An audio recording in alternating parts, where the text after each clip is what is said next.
The Dave Hooker Show. A presentation of Off the Hook Sports. Objective insight, expertise, top guests. Available on YouTube, Apple, Spotify, and the Off the Hook Sports app. Download now for free. Also available on offthehooksports.com. I compute and obey. Now to Dave Hooker. Ready.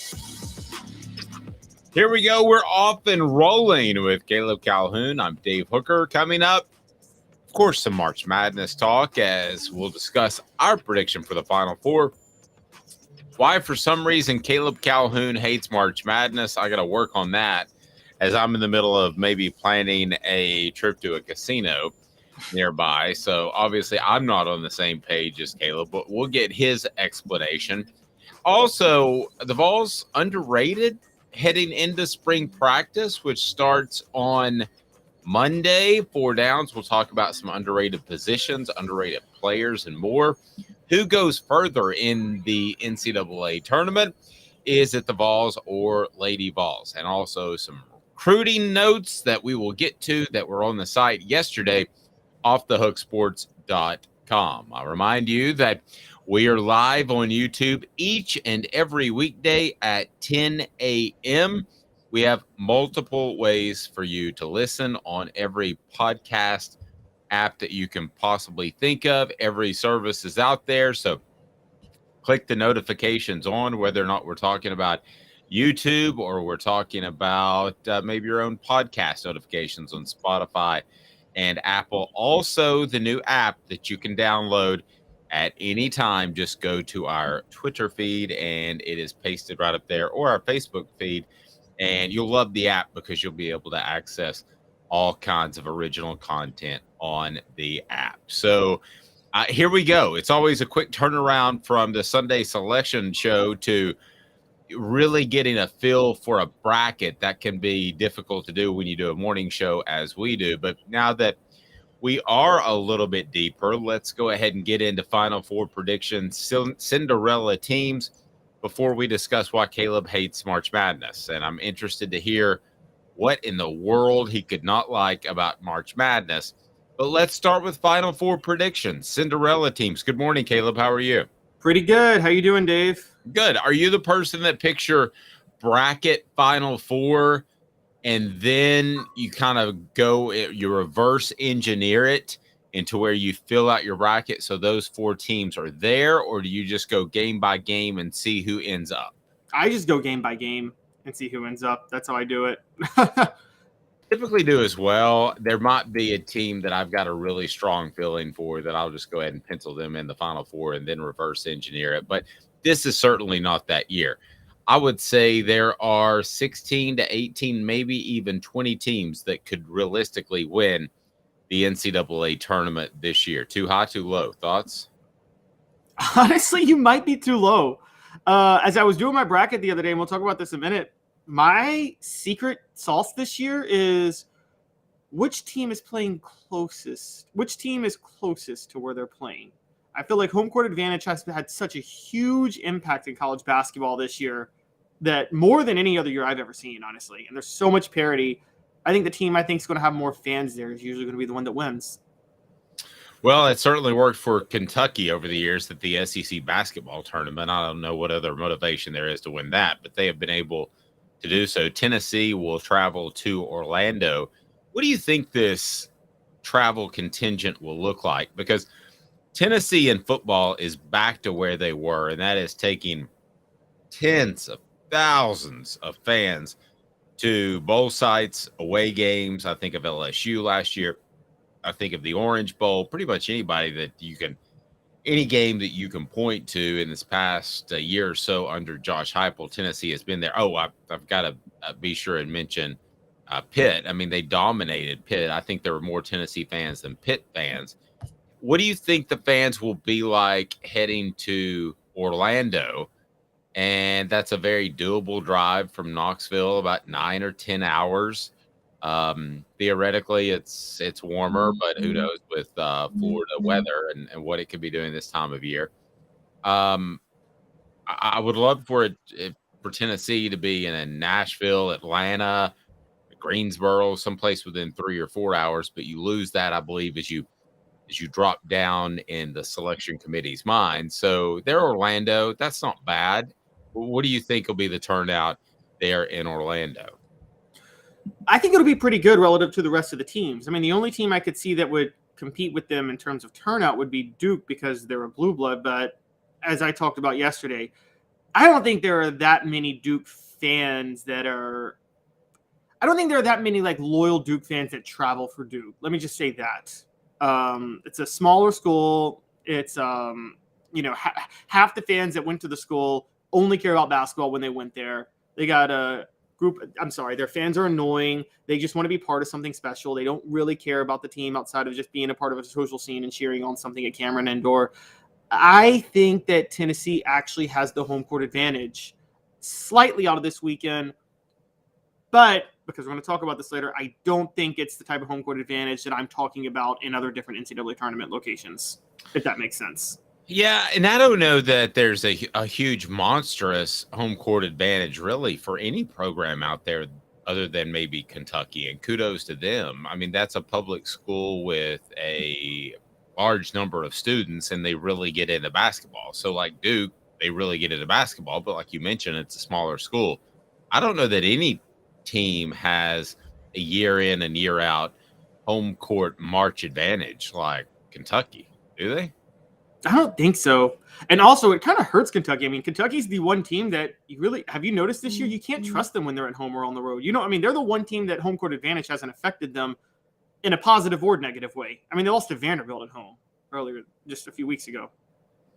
True. All right. So your final four picks, and let's go ahead and get it out there. Let's start now with how far you see now that we actually have a bracket, and we have both said that we don't see Tennessee getting beyond the Sweet 16. So let's go ahead and get the prediction in for Tennessee now on a Tuesday. So before they get rolling on later this week. So Tennessee opens, as we know, with Louisiana, a team that if they get hot shooting, that could be a real problem. I'll go ahead and tell you that I have Tennessee advancing past Louisiana, and I'm going to make the call right now. I think that Tennessee will beat Duke. I think it'll be a frustrating game for the Blue Devils playing a team that's so intent on playing good defense. I think you can catch people by surprise on occasion. I don't think it's the method for continual success. You and I have discussed that, but yeah, I think Tennessee in the second round will be able to beat Duke. Then theoretically, they would face, let's say, a Purdue if it goes chalk.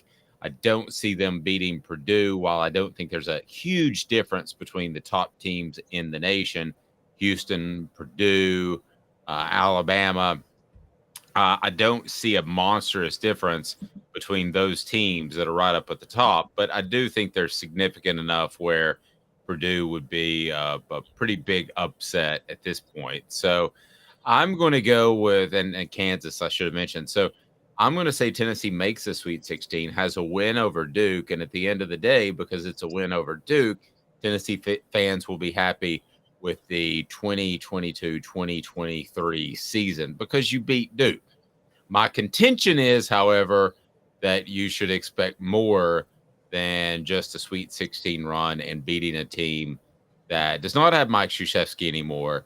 That is certainly a blue blood, but Tennessee should be competing with those teams and has with Kansas earlier in the year in and year out. So I think it'll be a victory in a lot of Tennessee fans' minds because a lot of Tennessee fans are more football fans than basketball fans. The reality is this team from the day one should have been better than Duke. So I think it'll be a win, but I think it will be one that will be overly celebrated, if that makes sense.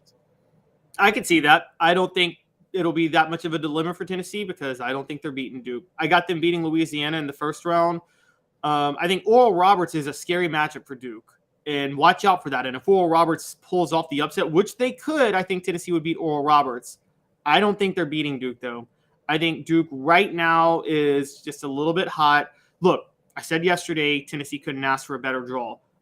I don't think they're beating Duke, but that's because I don't think they beat any of the 5 seeds guys in the bracket. I just don't. I don't think this team is capable of winning 2 tournament games in a span of 2 days. I don't. I've seen enough of this team over this year to know that they're way too defense centric, and I think Tennessee loses to Duke in the second round, and so yeah, I think they'll be going home in the first weekend, as is typical for a Rick Barnes team.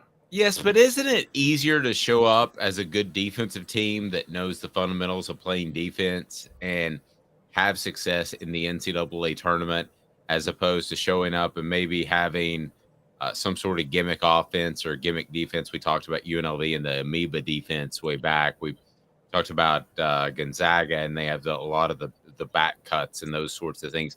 Isn't it easier that Tennessee knows exactly what they're going to do on a Sunday night? And I don't think they have to adjust a lot from team to team.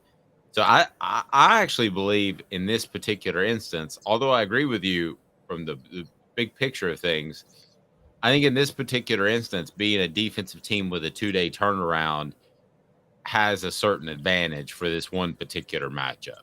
Not with the way Tennessee does it, because it's not like they're scheming defensively, if that makes sense. What they're doing is it's more similar to what Jamie Dixon used to do. Honestly, what Matt Painter does at Purdue. It's a grind defensively. It is a exert your energy on defense, even if it sacrifices your offense. I think that would be my point. You're not doing something way different for the opponent. But the problem with that is, by the second night of a game like of a 2-night stand, your offense is going to be so bad. So, I mean, I'm telling you guys right now, if Tennessee makes it to the round of 32, their offense will be historically bad in that game. So they'll just have to hope that their defense forces Duke to be historically bad too, because that's the problem. So much energy is expended on defense. Your offense comes and goes. Well, on the second night of a tournament in 2 days, your offense is going to go. It's just not going to be there at all. Well, and if you look at Duke, this could be a game in which, and we want to be sure that you hit that like button, smash the like button right now. And I want to go to the message board to see what you have to say. But Duke's a very defensive-oriented team too. So 60 points could win that game, the second round, if it turns out to be Tennessee and Duke. They're also probably going to catch Duke in a little bit of a ruffled feather sort of attitude, because Duke didn't think they should be a 5 seed. They thought they should be higher. That's a big deal to them. So don't be surprised if they come out uber motivated. So go ahead and click the like button. We'll get to some of your thoughts. Good morning, Travis. Potential second round game of the tournament, Houston, Auburn in Birmingham feels screwy. Yep, I agree with that. I'm already on Auburn pulling the upset there. Yeah, I wouldn't be surprised at all. This is a Final Four team, lose in the semifinal. Wow, there we go. Flatlines throwing heat. Travis says defense wins championships, kind of, sort of. No, they don't. Wrong. I don't know if that's the case. Well, in all of sports, I will say that, yes, it wins championships. But in college basketball, I don't know that that's exactly appropriate. We'll see. Duke is going to try to win it with defense too. So we'll see. But again, 62 could win that game if Tennessee and Duke match up. This seems like the second or third time in my life, Caleb, that a Tennessee-Duke matchup is out there. And if it doesn't happen, I think Tennessee fans are going to be very disappointed. At the very least, don't you want to play Duke and be on that stage in March on a Saturday? I think that's something that would be huge for Tennessee basketball, just to be in that position. But at this point, it seems like they've come close to matching up with Duke a couple of times, and they haven't been able to get to the next stage and actually play the Blue Devils. So let's go ahead and go. Your Final Four picks, Cinderella picks. Here we go. Before we get to Caleb's issue with March Madness, go ahead and hit that like button, thumbs up. It's good for me. It's good for you. It's good for the station, brings more people in. And give me your Final Four teams on the message board. Also give me your Cinderellas. So here we go. What are your final 4 teams in this bracket now that you've had a little bit of time to consume it? So I've got one number 1 seed going, and it's the number 1 seed I have the least faith in, ironically, which is Tennessee's bracket, Purdue. I got Purdue going to the Final Four. I think it's by default. I just think they got a great draw that they should be very happy about. They're not really going to play in any semi-road games, and so I think they'll get to the Final Four. From the Midwest region, because I think Auburn's upsetting Houston by playing in Birmingham, opens the division, opens it wide open. I think Indiana's going to come out of there, believe it or not. I think Indiana plays the first couple of weekends in Albany, and they're better than every team, so it's not like it's home court, but it's not like they're on the road. They play the next weekend in Missouri. Dave, you know this. Indiana's a basketball blue blood almost, and Missouri ain't that far away. And they're going to show up in Missouri. And so I got Indiana being the lowest seed in the Final Four. They're a 4 seed. So I got Arizona. I'll get to Arizona. So I got Purdue and Indiana on opposite sides. Indiana's going to face UCLA. UCLA plays the first 2 games in Sacramento. Not a hard drive for UCLA fans. And then they play the next 2 in Nevada. I think UCLA would have more fans in Vegas than Gonzaga, which I think they're going to meet in the Sweet 16. And I think they would have more fans in Kansas. Dave, you tell me. I don't know. Maybe Kansas would have more fans than UCLA. And in Vegas? Wow. If you can get across Death Valley, and you can this time of year, that's not a terrible drive. So if I were a UCLA fan, I would be in Vegas. Let's put it that way. And I vowed to never go to Vegas again. But I would take that trip if my team were there. Let's put it that way. Okay, so I'm going to stick with it then. So I got Indiana and UCLA on one side and Purdue on the other. And then coming out of the South, I don't think Alabama's getting out of there. I've got Arizona going to the Final Four. And here's why I don't think Alabama's getting out of there. I think my Cinderella team is College of Charleston, the 12th seed in that region. I've got them going to the Elite Eight. Yes, beating Alabama in the Sweet 16. Because of something you talked about, which is the Brandon Miller thing can get them a couple wins, but at some point it's going to crash. College of Charleston is the best low seed in this tournament. I'm a huge fan of their style of play. So that's going to get Arizona to the Final Four. Arizona beats Purdue. UCLA beats Indiana. All Pac-12 national championship game, and Arizona wins. All Pac-12 national championship game. Wow. For a conference that's been torn apart by football expansion. And really, if you look at it, basketball, it's just kind of an afterthought with what they've been doing in football. Think about the matchups that will be taken away, the rivalries when you have UCLA and USC that are in the Big Ten. Think about, you lose some of those Cals, you lose some of those other games on the West Coast that you're not going to have. Arizona State, a lot of those, and really it doesn't matter because football is what drives the train financially. So there you go. Well, I'll tell you who I'm definitely rooting against is Alabama. I do think that you're right. I think at some point that, hey, I'm going to ask you about this gun situation, which they have to show up. For those that don't know, they have to show up for the press conferences. It's not like you can just duck them like you can when you're in Tuscaloosa. So I'll go Arizona to come out of the South instead of Alabama. But that's part of my heart as much as anything. As far as out of the West, I do have Kansas coming out of there. I'm going a little chalkier than I usually like to.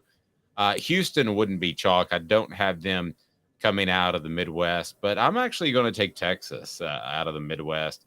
And then in Tennessee's bracket, the East, man, I'm going real chalky. It's almost Purdue by fault and or by default. And really you look at that and tell me a team that you really like to win the East. You could say Duke, they had a flourish at the end of the year. Tennessee, on the other hand, stumbled towards the end. Marquette, maybe. I just don't see another team as long as Purdue plays its best game. And I don't think there's elite teams this year, but if Purdue plays its best game in particular in that region, I think there they go. So Elias says Marquette, Arizona, Kansas, Houston. So we're pretty close. I got Purdue there, Elias. Travis says Tennessee, Indiana, Kansas State, and Alabama. A lot of fun. Love picking the Final Four teams. And you said you had Cinderella teams. As I remind everyone to hit that thumbs up button. The like button gets us more people on board. And you haven't subscribed yet, you're crazy because we got Cooper Mays coming up this afternoon. So do you have a Cinderella team in particular that sticks out that you haven't mentioned at this point? No, I'm sticking with the one I named earlier, College of Charleston. They're a 12 seed. I think the 12th seed, College of Charleston, is going to the Elite Eight. It's pretty strong. They're going to be the ones to knock off Alabama in the Sweet 16.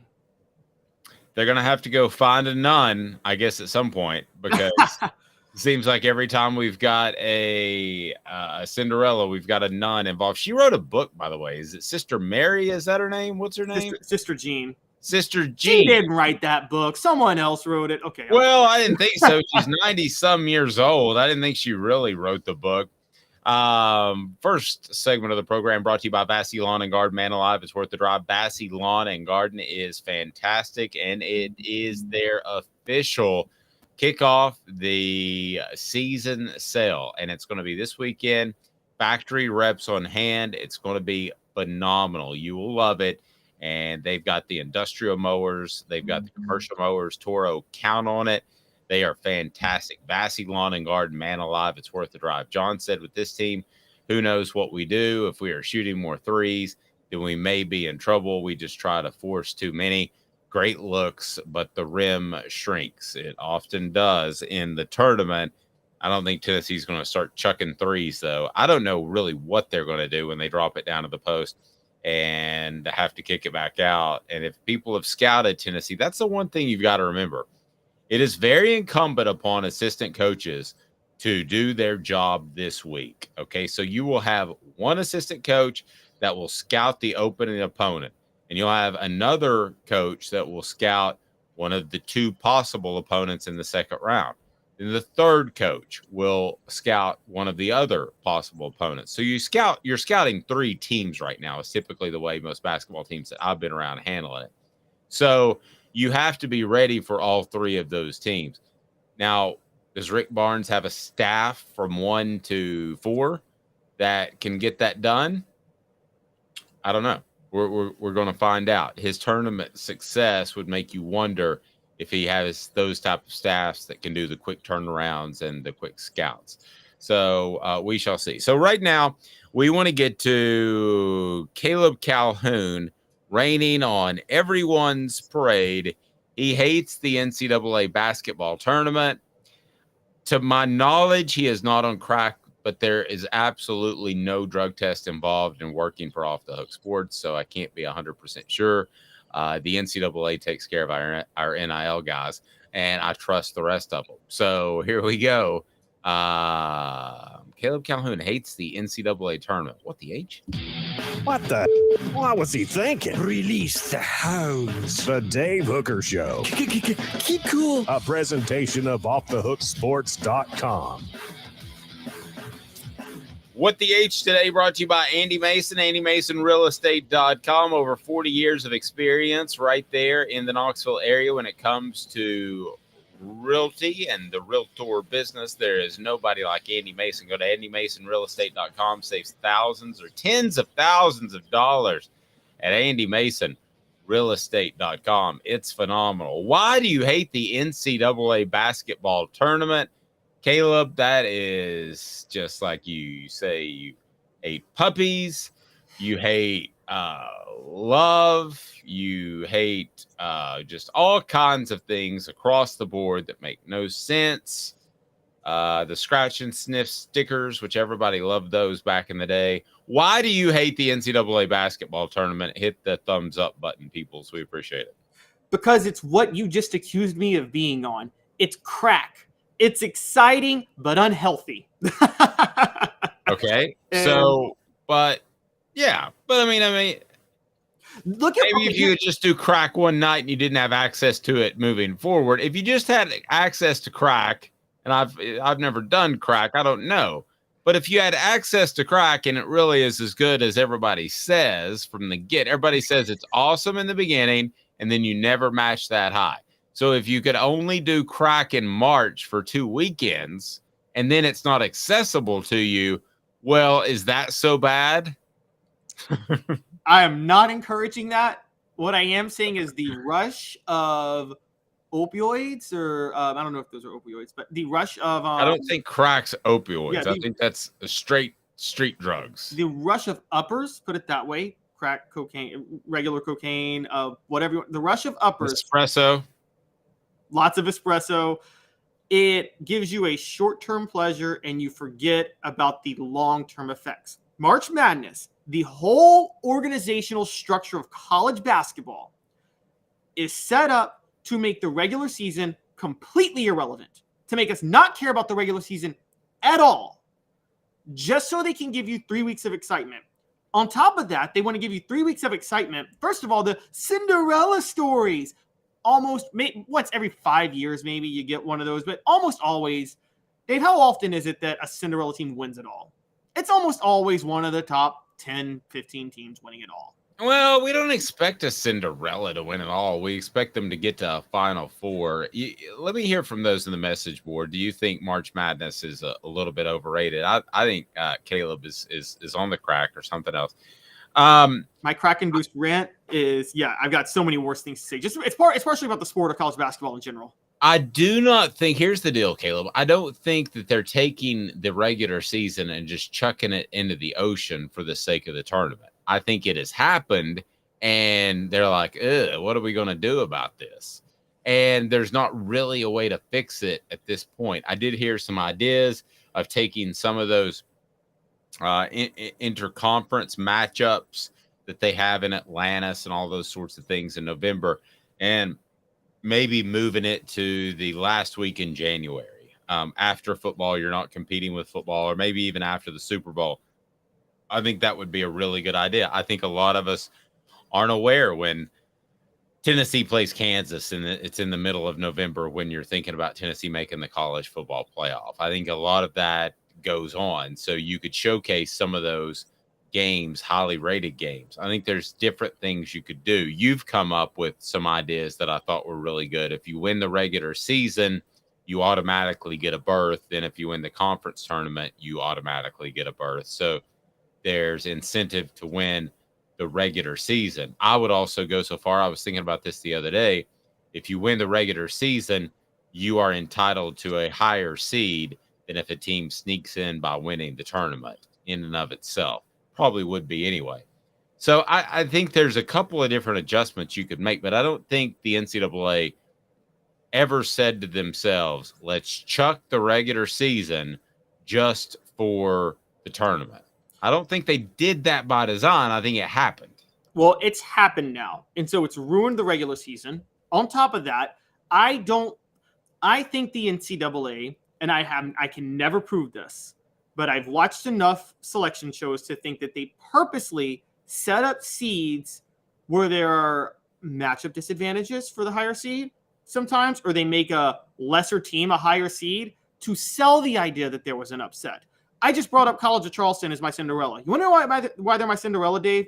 Because they play San Diego State in the first round. San Diego State has no business being a 5 seed. None whatsoever. And so they've completely set this up for San Diego State to go far. On top of that, my big thing is that college basketball as a sport, the rules make it somewhat of a joke of a sport. I'm sorry, I always laugh when people say they think college basketball is better than the NBA. Yeah, if you think mediocrity is better, college basketball rewards mediocrity in every way. They have it's not better than the NBA, but since you mentioned the NBA, here's the other thing to remember. The NBA is at an all-time popularity high. It has definitely surpassed baseball. It is surpassed basically everything else except for the NFL and college football. Wouldn't you agree? Those, yes. I mean, it's second. If you listen to national shows and they're strictly going to talk about what national fans and listeners want to talk about, the NBA is usually right after the NFL. I mean, sometimes it's before college football, which drives me crazy. But I think the NBA is the other factor that's at an all-time high. I will say this, and I've been thinking a lot about this. This will not even be in a discussion in 3 years. Will not even be a discussion, because what you're going to see, and if you're out there listening, I want you to remember that you heard this here, and I'm never going to forget it because it was the day after my birthday when I turned 29 yesterday. And thank you for all the birthday wishes. You're going to see the returns of the UNLVs and the Dukes of Leitners and Bobby Hurley. And there is one reason why, and it's 3 letters, and it's called NIL. You've already seen this from 2 Gonzaga cats that decided to return because of the NIL money they can make. And when you go to the NBA, if you're not drafted in the first round, you have no guaranteed contract. You might not even make it 3 months. If you're not in the top 20, you still have a guaranteed contract, but the teams don't think very highly of you. You start getting into the second round, the chances of you making a team and sticking around in the NBA are 50-50. You might as well start thinking about going on to Europe. This is why they created the G League, is to get these guys a little bit more playing time together. Well, now NIL money is going to keep them around. So that would be my argument to that. The money that's thrown around, even at the top end of the NBA draft, is not massive. To the middle of the NBA first round, it's not massive. John Calipari is officially a brontosaurus. Okay, he is not going to be able to go get these one and dones, make them rich, and everything's great. You're going to see kids stay around a lot longer than they used to. I believe that college basketball is on the verge, because of NIL, of a renaissance in the next 3, 4, 5 years. You agree or disagree? I could see that. I could agree with that. Look, a lot of my attacks on March Madness themselves are a brontosaurus, because I'm attacking the format when college basketball had a 35-second shot clock, when the three-point line was so far up that it was like you and I could maybe have shot 40% from 3 on a night. Remember when it was really short for three-point line a few years back? And they've moved it slightly back. They've lessened the shot clock to 30. So a lot of the problems I'm criticizing still are not. Oh, and the worst rule they had when they didn't have the circle under the basket. So if you had a big man, he could just camp out like this, and there was no defensive 3 seconds, so he wouldn't have to leave the paint. And it just ruined the sport in so many ways. Some of those things have changed. 30-second shot clock is still too long. Should be 24 like the NBA. Three-point line is still too short. In today's game, with the way so many kids, like you talked about, at the local Y are shooting threes, it should be a little bit further back. It's bizarre. I know you don't have kids at that age, but if you go down and watch, it's not like you and I would go out and shoot basketball. I know we've got an age difference going on, but when you and I shot basketball, we would every once in a while shoot the mid-range, try a little post move. It ain't that anymore. No. I don't care if you're 6'2" or 6'10", you are facing the basket at the three-point line chucking. That is exactly what it is. Exactly. And so it opens the door way too much for a hot shooting team. And then the biggest thing is the rules that technical fouls are 2 shots in the ball. I'm sorry, a technical foul should be 1 shot. If that is the equivalent of if you had a personal foul penalty, rather than just a 15-yard penalty, like you get to kick a field goal and then keep the drive going. Could you imagine if that was a penalty, if that's how they did the penalty in football, personal foul? Like you get to kick a field goal for 3 points and then you get to keep the ball and you get 15 yards. Like it's that ridiculous. And then the 1-and-1s, I think that's stupid. I think if you are in a point where you have to foul to get the ball back, the other team should get 2 free throws every time. Yeah, but I'm going to let that be cheesy good drama. You're right, but fake drama. You're right, but still. So it's more rant about the sport itself is terrible. Travis says 100% there's an agenda. It's a money-making machine, Caleb. No proof needed. Also follow us on Twitter at the Dave Hooker or at OTH Sports Media. Reply from Neil says this team isn't going to the Sweet 16. We don't see. Caleb doesn't seem to think so. I do. Harry talks today on Twitter saying Grateful how Rick Barnes has made a Tennessee basketball program powerhouse that we can be proud of. Woo. Powerhouse, too strong of a word for me, A. And B, a lot of people said the same thing about Butch Jones in his final days. Said, well, who are you going to get that's better? He's winning 9 games and such. And Butch Jones thought that too and brought that up when Jeremy Pruitt struggled to a reporter I know that was talking to him at the time. No, this is what I have been saying since they ran Butch Jones off. Since you get a guy like Jeremy Pruitt and you get a little bit scared to replace him because who you going to get? Have faith. You have incredible facilities.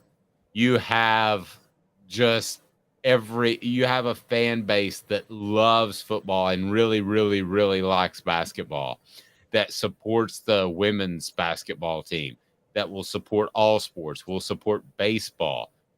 You are the ones that people should be jealous of. You shouldn't be concerned about not getting a better coach. So whatever sport we're talking about, no, you expect to have more. Don't just be okay with, well, this is a respectable program with a respectable coach that everybody seems to like. No. Expect more. And it may be more with Rick Barnes. I'm not writing off Rick Barnes. It may be more this month. Tennessee could win a national championship. Then we've got a different discussion. But to say, I hate the phrase more than any other phrase in sports, well, who are you going to get? I hate that phrase. If you're a top athletic program in the country, you shouldn't ever ask yourself that question. You should have a list of people that you want to get if Rick Barnes or Josh Heupel retire early or whatever the case may be. But it shouldn't be difficult. It shouldn't look difficult as it did for a decade, Caleb. Tennessee is a peach job in a lot of different sports. No question about it. No, I'm with you on that. I am with you on that. I think Tennessee is a very, very attractive job in plenty of sports. I think in some ways it's a more attractive job in basketball because the expectations aren't quite what football are, but you got the resources to win like that. So, I mean. Yeah, you can break curfew every once in a while. Yeah. Jerry Green broke a lot of curfew, but won a lot of games. Yes. Because Kevin O'Neal gave him a great recruiting class and he just rolled the ball out and went to sleep. Right. It's pretty accurate right there. Zool Beer Company, xulbeer.com is the official craft beer of Off the Hook Sports. Hit that like button. Do it for me now. Please subscribe. We greatly appreciate it. Zool Beer has parking downtown. You don't hear about that a lot. And Zool Beer also has worldwide award-winning craft beer. Mr. Jones said Vols have beaten 2 of the number 1 seeds this year. That's true. Vols need a competent coach who instills confidence in his players like Heupel does. I do not want to get to the point where we're calling for Rick Barnes' job because I think that is way premature. Would you agree? Oh, I absolutely agree. Yeah. But since you brought up Butch Jones, who's the number 1 seed in life, guys? It is actually Butch Jones. He is nailed the overall number 1 seed in the Tournament of Champions or the Life Tournament of Champions. Hang tight. 2 minutes. Most underrated position group heading into spring camp. We're going to talk some football next. 2 minutes Off the Hook Sports. Family has been creating jewelry since 1986. Each piece unique with a story all its own. I'm Rick Terry with Rick Terry Jewelry Designs. I'm a jeweler, and I want to be your jeweler. We're grateful that you chose us to be Knoxville's best jeweler.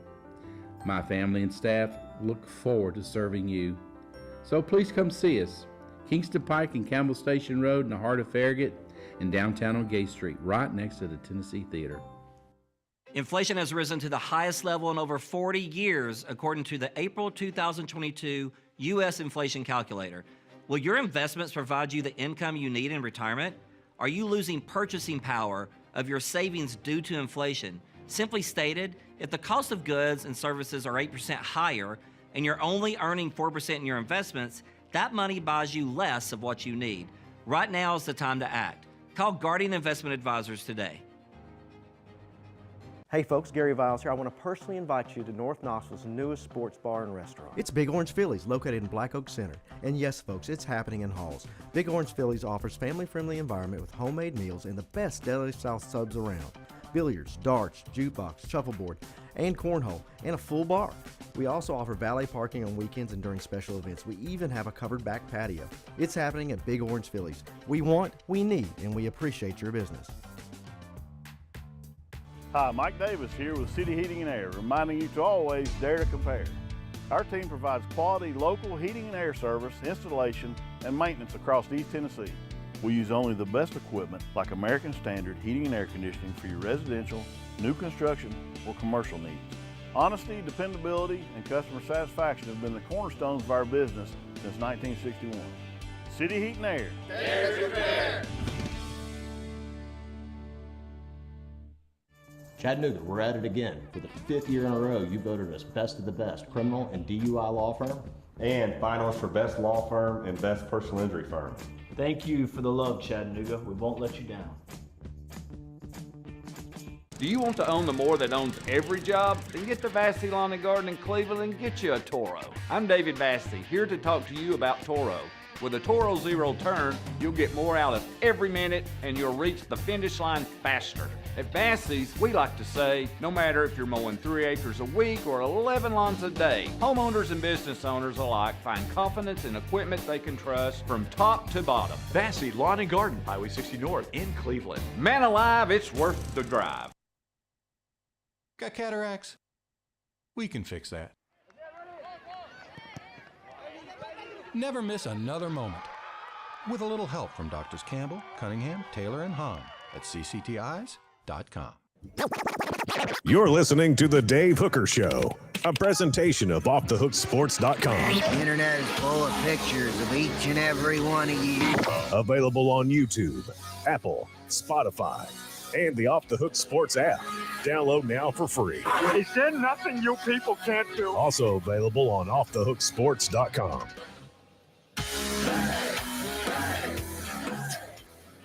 You heard the mention of cataract surgery right there in that last commercial break. Well, let me tell you about Campbell, Cunningham, Taylor, and Hahn. I now have perfect near vision and far vision thanks to the LASIK procedure I underwent, and it is fantastic. No glasses, no contacts.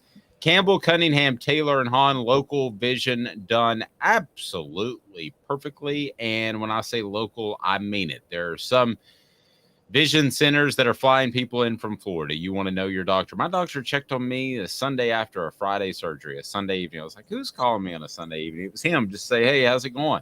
That's Campbell, Cunningham, Taylor, and Hahn. It is time for 4 Downs as we talk a little bit of football. Right now, 4 Downs brought to you by Campbell, Cunningham, Taylor, and Hahn. Local vision done exceptionally perfect is the way I would put it.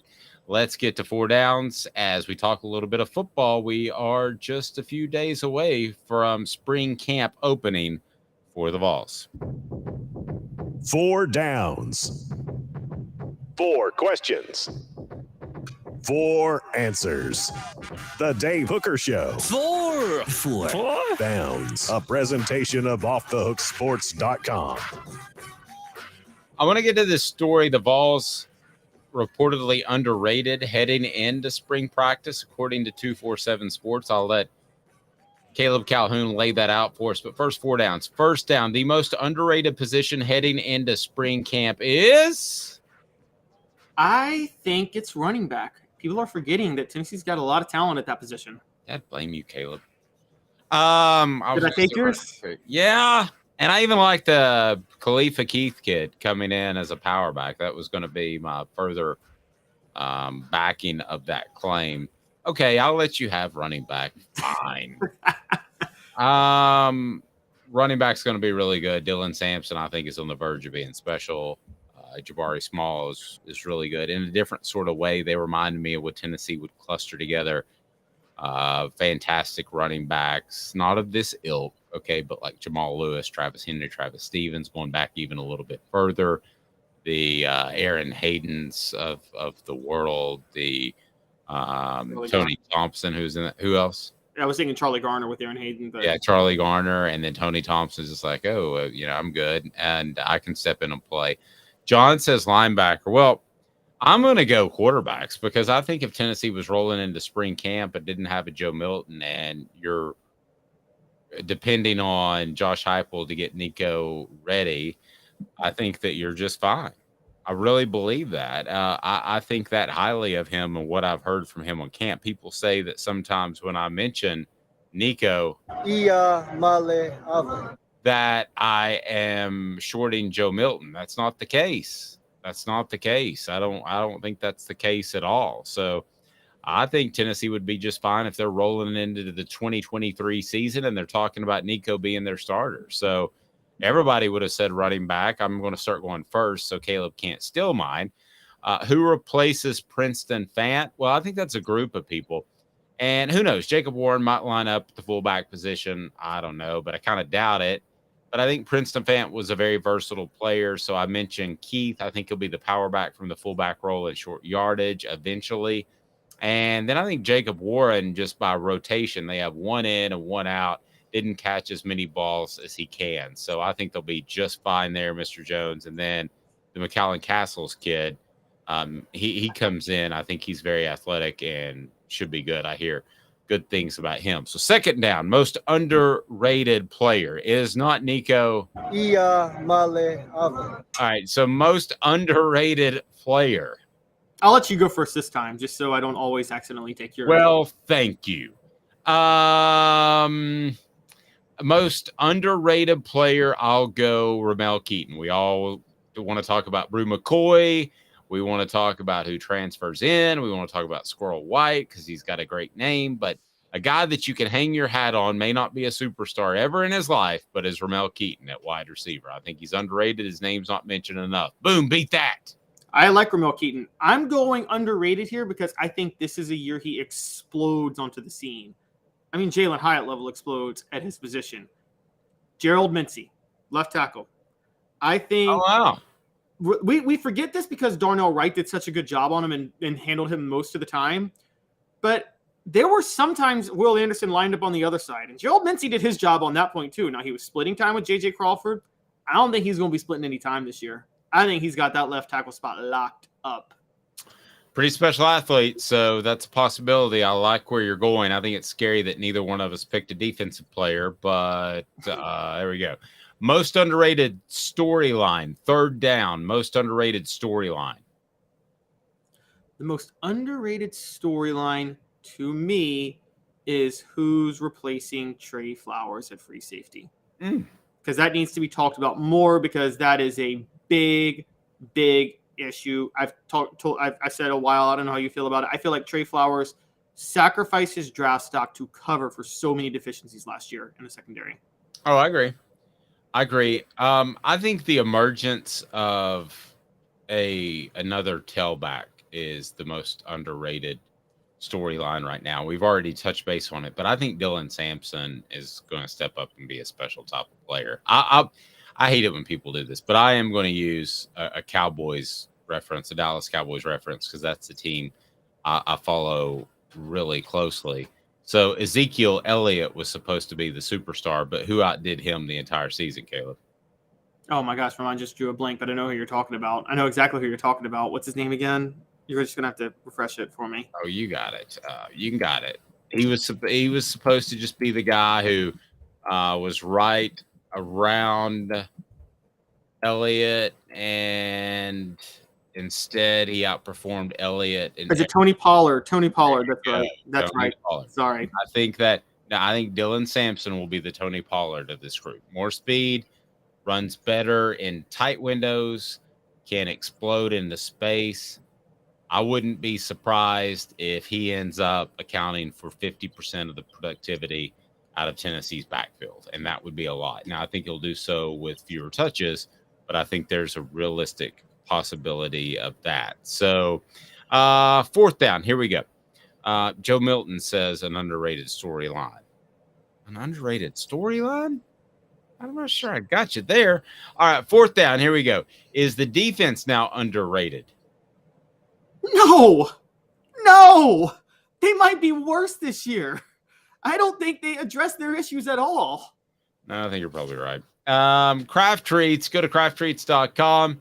Use the chill pills. They're CBD infused, so they'll take care of your dog's digestive issues. Use the promo code Off the Hook. And how about the other issues that your pet can have, and that is with arthritis, also social anxiety. We've thought about using it for Caleb Giroux, who will join us. He gets really crazy in around social settings, so we'll talk to him about that. But go to crafttreats.com and use the promo code Off the Hook. Use the promo code Off the Hook and get 20% off. So I do want to bring Giroux in here, and the great thing about Giroux is he takes the chill pills, which he speaks very highly of, and no side effects, Caleb. So yeah, there you go. And no social anxiety. Sometimes he gets a little nervous. I've been to eat with Caleb a couple of times, Giroux, and you get a menu in front of him, he just freaks out, just starts running in circles, chasing his own tail. Maybe not that moments much. Too big. Moments too big. Yeah, don't say the word apps. I hate the word appetizers. No, but I do want to get to this, and it is today's tough question because Caleb Giroux has been covering the Lady Vols. We're going to get to some football recruiting as well. But first, it is today's tough question with both Calebs, double Calebs, and you pay no extra. Today's tough question. Take a side. Take a stand. The Dave Hooker Show, a presentation of offthehooksports.com. All right, so Caleb Giroux, if you haven't seen, has done a great job of covering the Lady Vols for the Daily Beacon. He's an up-and-comer. And he's done a great job of covering Tennessee football recruiting for Off the Hook Sports. So today's tough question brought to you by City Heating and Air Conditioning, cityheatandair.com. City Heating and Air Conditioning, integrity matters. They'll get your unit fixed, and you may not need a whole new one. And that's because they're fair and integrity matters. 50 years in Knoxville. Giroux, who goes deeper in their respective tournament, the ladies or the men? What say you, sir? I'd have to say the ladies. I mean, the men honestly might lose in round one just because it's a completely different team without Zakai Ziegler. I mean, they don't have a true point guard, and that kind of hurts them down the stretch, and their guard play was kind of weak even when Zakai was there because he had to play 40 minutes a game. So I think without him, I mean, a lot of people are saying Tennessee might get upset in the first round. So I'd have to say the Lady Vols will at least beat the St. Louis Billikens in round one to move on in the round of 32. And it's kind of unfair to compare the two because the Lady Vols get Thompson Bowling Arena for the first two games, which is an advantage that a lot of teams in America don't have. So I'd have to say I think they'll probably make the Sweet 16, and then whatever their matchup from there, we can talk from there. To me, making the Sweet 16 in the women's game is almost tantamount just to making the tournament in the men's side. Calhoun, does that make sense? I mean, if you're a program that should be that other teams should be concerned about, you should make the Sweet 16 almost every year on the women's side. Am I wrong? No, you're right. I agree. I used to would have maybe said making the, in the 90s, I would have said making the Final Four is making the NCAA tournament. But nowadays, I agree. I would go Sweet 16. And I'm with Giroux. It's the Lady Vols. They get 2 games at Thompson Bowling. And honestly, the Lady Vols and Vols enter the tournament on totally separate tracks. I mean, Lady Vols enter much hotter. And I mean that in a red hot way, not in an attractive way, guys. But they that Giroux's red hot as well. They enter the tournament on much more of a rhythm than the men's team does. So, I mean, if they were to get to the Sweet 16, they'd probably play Virginia Tech. They lost to Virginia Tech at home earlier in the year. I wouldn't be surprised to see them exact revenge and beat Virginia Tech this time. I mean, they just beat LSU, so you could see Elite Eight with this team. I think the men go. I'm sorry, Giroux. I think the men go deeper. I actually do. Giroux, what say you? I was gonna say with the Lady Vols in their side of the bracket, they have like UConn, who they played already, Virginia Tech, who they played already, and more importantly, to get to the Final Four, they avoid South Carolina and Indiana. So I feel like if the Lady Vols are playing their best basketball right now, And I feel like they match up very well with Virginia Tech. They played them already. They can make some corrections there. And I also feel like they match up very well with some other teams on that side of the bracket. And I could see them making a run because, like Calhoun said, the men are playing probably their worst basketball all season right now, while the Lady Vols are playing arguably their best basketball of the whole year. They ended on a high note, and they ended up sneaking into a 4 seed. And they weren't the last 4 seed. They were the number 15 overall. So obviously they were doing something right at the end of the year to make the selection committee swing them up. Jaru, I feel like the Lady Vols, their battle was to get into the tournament. Obviously they were going to get in, but with some momentum. And it was just a month ago that some people in this program, maybe as the initial CC, was wondering if a coaching change was in order. And it seems like they fought that off. I wonder if they've gone out and expended an extreme amount of energy to improve and step up, and if they still have that in the NCAA tournament. That's why I've got the men going a little bit further. Could you see energy expended with the Lady Vols at this point? I really don't think so because of how deep they are, and the women's tournament is a little different. They got 2 weeks off. So the SEC championship was not this past Sunday, it was the Sunday before. So they've gotten 2 weeks off. They're super deep. So like all their posts have rotated through. They're not like some teams like UConn where they have a couple of girls who have to play 40 minutes a game. Like you never see that with Tennessee because they can keep rotating in and out. And really their schedule was front loaded. So they played all those ranked opponents. Tennessee women have 10 losses, or they have 11 losses, and 10 of them were to AP top 25 teams. So they front-loaded their schedule, and then obviously South Carolina and LSU during the regular season or during the SEC slate. So I think they'll be all right from an energy standpoint, and you also avoid traveling for the first weekend. So they don't have to go anywhere. You stay in your home facility, you practice in your home facility, and then you get a week off and you go to Seattle for the Sweet 16. So I'm not worried about that as much. The only thing that kind of worries me would be if they have like a tough matchup, which Iowa State is a team who's hot that they'd play in the round of 32. They have a lot of momentum right now and they're playing good basketball. But still, I don't see – it's very tough for a team to come into Thompson Bowling Arena and beat Tennessee, especially in a March Madness stage when that arena is going to be rocking. I don't see Tennessee losing this first weekend. If you have any college football recruiting questions about specific players, go ahead and get on board now because that's exactly what we're going to do next. We're going to be talking recruiting. Give me 2 minutes, and we'll give you the latest on where Tennessee stands on some very highly rated 2023 and 2024 prospects. Or no, it would be 2024, 2025. Excuse me, got my years mixed up. Stay tuned. 2 minutes. Back off the sports. Sun, sand, and salt water, the beach is a very relaxing place. Unless you wear contacts. Ow! Open your eyes to the best the beach has to offer with LASIK vision correction from Campbell Cunningham Laser Center. Ah. Do you want to own the more that owns every job? Then get to Vassy Lawn and Garden in Cleveland and get you a Toro. I'm David Vassy, here to talk to you about Toro. With a Toro Zero Turn, you'll get more out of every minute and you'll reach the finish line faster. At Vassy's, we like to say, no matter if you're mowing 3 acres a week or 11 lawns a day, homeowners and business owners alike find confidence in equipment they can trust from top to bottom. Vassy Lawn and Garden, Highway 60 North in Cleveland. Man alive, it's worth the drive. Hey folks, Gary Viles here, Viles Automotive on Calhoun Drive. I've been selling cars here in East Tennessee for 27 years. In that time, I've come to realize it's not about the car. It's about you, the customer. So I'm here to take care of you just like family. Good credit, bad credit, you name it, we can get you taken care of. If we don't have it, we can find it for you. We go across the country to get any vehicle that you want. And here at Viles Automotive, we don't believe in fake numbers. We just give you great deals. And as always, we want, we need, and we appreciate your business.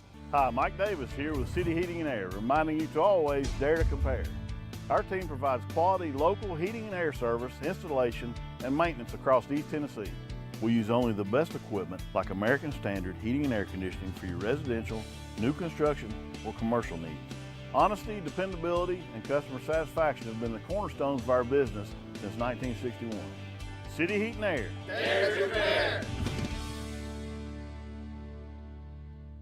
Chattanooga, we're at it again. For the 5th year in a row, you voted us best of the best criminal and DUI law firm. And finalists for best law firm and best personal injury firm. Thank you for the love, Chattanooga. We won't let you down. Our family has been creating jewelry since 1986, each piece unique with a story all its own. I'm Rick Terry with Rick Terry Jewelry Designs. I'm a jeweler, and I want to be your jeweler. We're grateful that you chose us to be Knoxville's best jeweler. My family and staff look forward to serving you. So please come see us. Kingston Pike and Campbell Station Road in the heart of Farragut, and downtown on Gay Street, right next to the Tennessee Theater. You're listening to The Dave Hooker Show, a presentation of OffTheHookSports.com. The internet is full of pictures of each and every one of you. Available on YouTube, Apple, Spotify, and the Off the Hook Sports app. Download now for free. Is there nothing you people can't do? Also available on OffTheHookSports.com.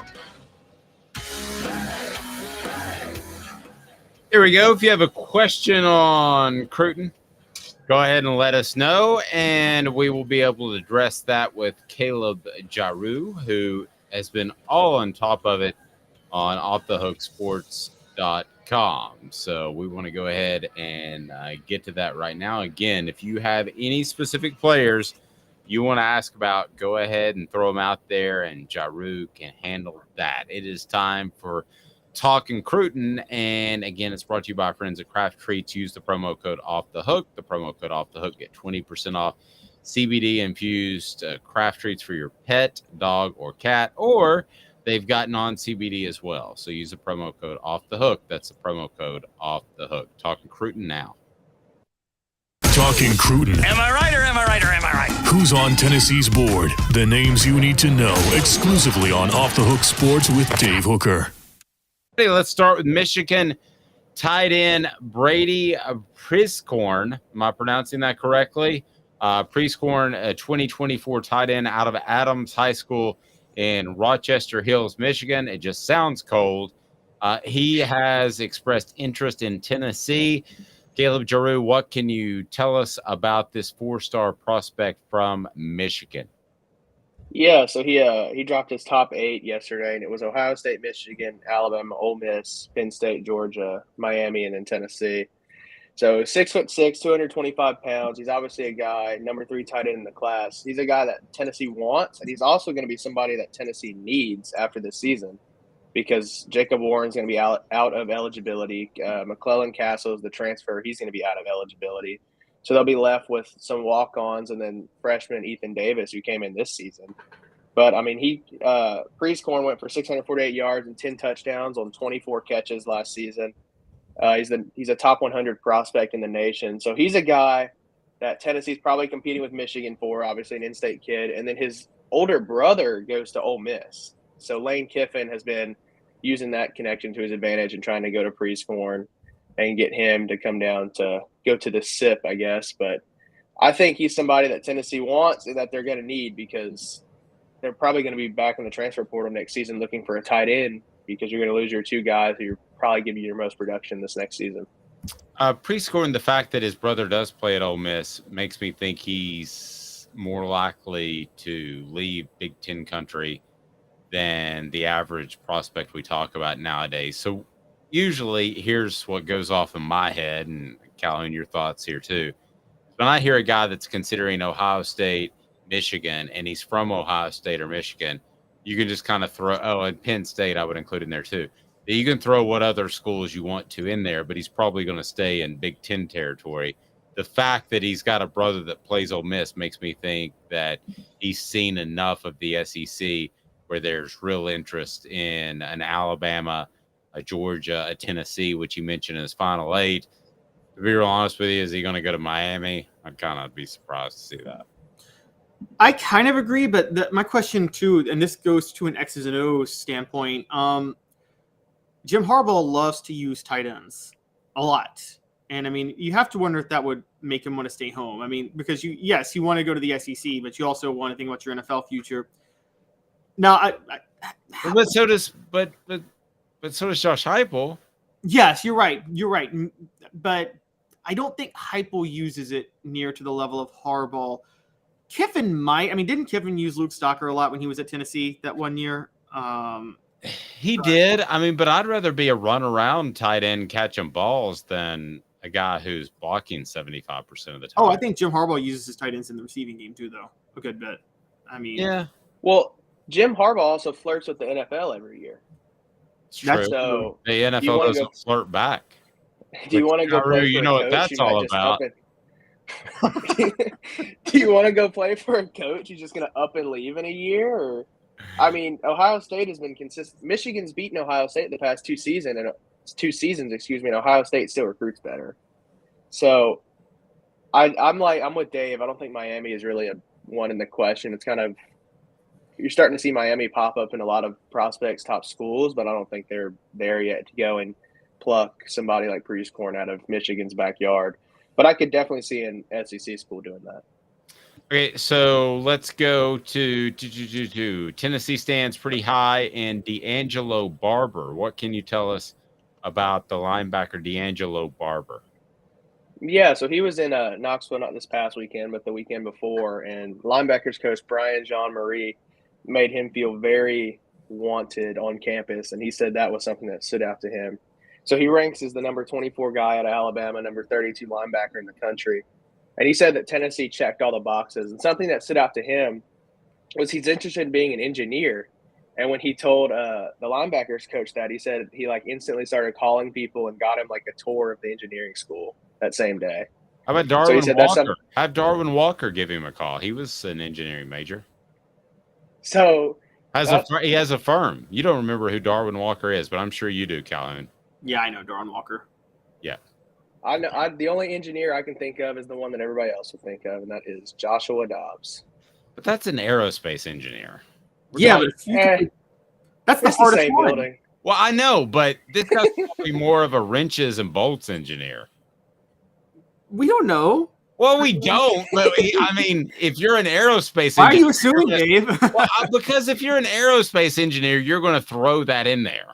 Yeah, no, I agree. Yeah. You know, aerospace. You know, I mean, it's like Hopefully realtors. hopefully Realtors, he's if not they're a new- commercial realtors, will say, "I'm a commercial realtor." You know, I mean, they don't just say realtor. So Hopefully he doesn't want to be a nuclear engineer, because I'm pretty sure they scrapped the plans for the nuclear engineering building, and that's going to be a hotel now.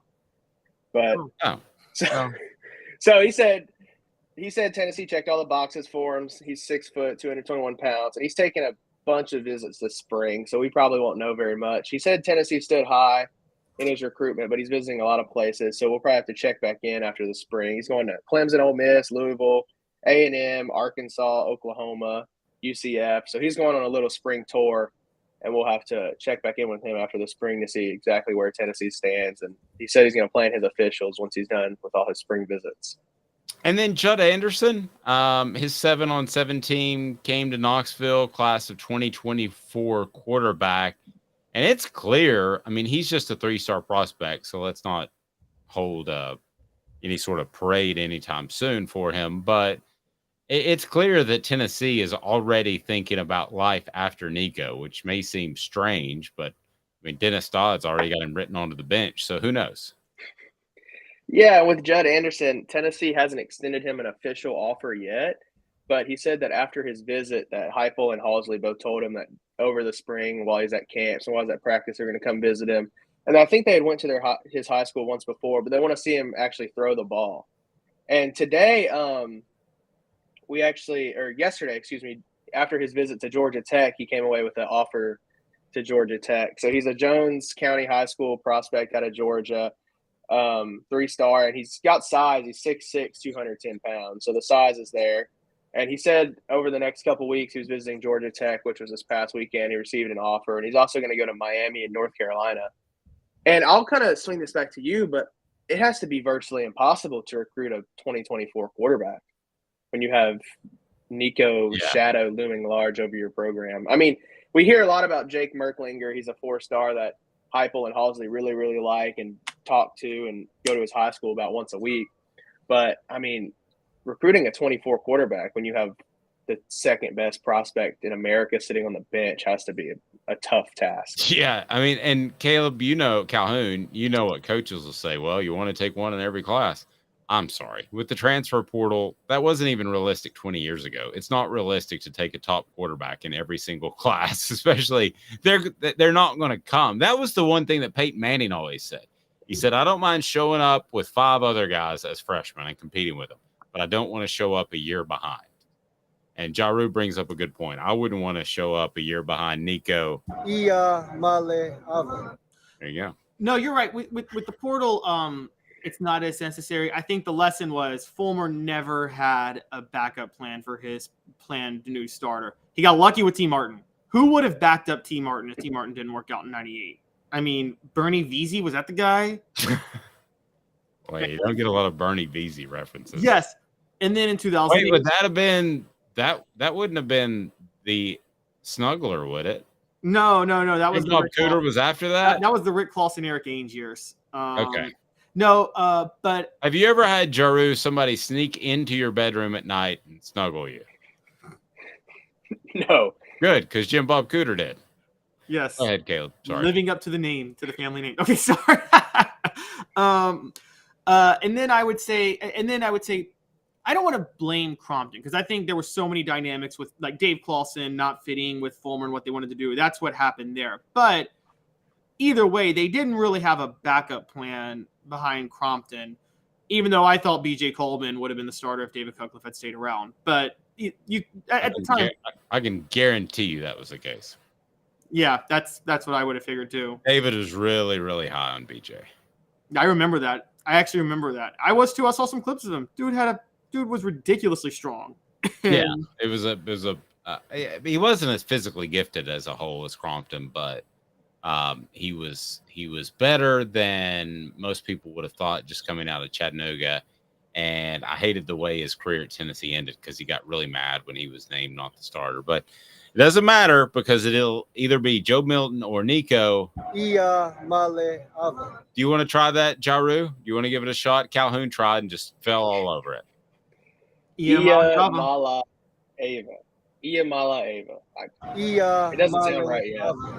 I did this with Jacob Warren. You can check out on our YouTube channel. I don't think he appreciated it very much. He got it like after the third time. Let's try it one more time. Ia Male Ava.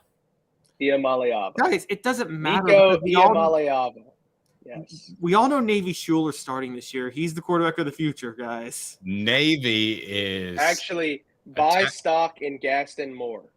There you go. Mr. Jones says, I am a believer. And I saw her face. Yes, and I'm a believer. I don't know. I just wonder what Jim Bob Cooter's doing right now. It's the middle of the day, so he's probably planning out a cuddle for this evening. That's not the case with Nico. Ia Male Ava. I don't think we can play that enough times just so that we all get it down pat. What we ought to do is call Bob Kessling and play it a couple of times for him. If ever there was a year to retire for Bob Kessling, the voice of the Vols, it's with a guy like Ia Male Ava. Sounds horrible. Took me forever to get Tagovailoa. He's got 1 year. He's got 1 year because he'll just be saying Milton this year. Oh yeah, that's true. No, Jaru, don't say that to Dave. Dave is convinced that's not the case. Now I think Ia Male Ava will end up being the starter at some point. I'm sticking with that, but I did talk to somebody recently about this very situation, and he said that one thing that Nico will absolutely do and has done already, and you're already starting to see the impact, is Nico has shown up good enough and ready enough to, at the very least, push Joe Milton not to be lackadaisical at any point in the offseason. I'm sorry, I got it. That seems as baseless as Dennis Dodd. He's not working out. How do we know that? Well, somebody with the program told me that. Okay, but what have they seen in the program? I didn't Dennis Dodd it. Well, no, I mean, there are dudes that come up with that sort of pedigree that are late to meetings and that sort of thing, and that aren't hanging around the facility. I mean, he's doing everything that Dennis Dodd hinted that he wasn't. That's the point I'm making. Okay, I'm just saying it's hard for me to judge any of this before they throw anything. They even throw a pass in spring ball. Amen. It's absolutely true. So he is Caleb Calhoun. Caleb Jaru, what do we got cooking for you today? Any more prospects as they continue to filter through your wavy-haired head? Hopefully, I'll be working the phones. We might have a little Arizona defensive end in the mix today. We'll see. Oh, I like it. There's nothing like raising Arizona prospects to our attention. Do you know that movie, Calhoun? No. Raising Arizona with Nicolas Cage?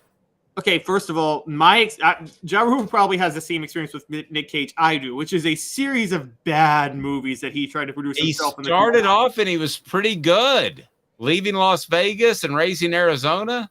I read he went bankrupt because he was like producing all these movies that were so bad, and like he was doing these passion projects. Well, and he also bought like a house at every city he went into. Yes, no, that he married, rest in peace, Lisa Marie for a little while. He was a big fan of Elvis, named himself Memphis and Gone in 60 Seconds. Isn't he the one that stole the Constitution? Yeah, Declaration of Independence. Yes. I think he did that a couple of times. All right, everybody have a fantastic day. We'll be with you at 10 a.m. each and every weekday with the latest on Tennessee football recruiting. We'll talk some baseball tomorrow as well.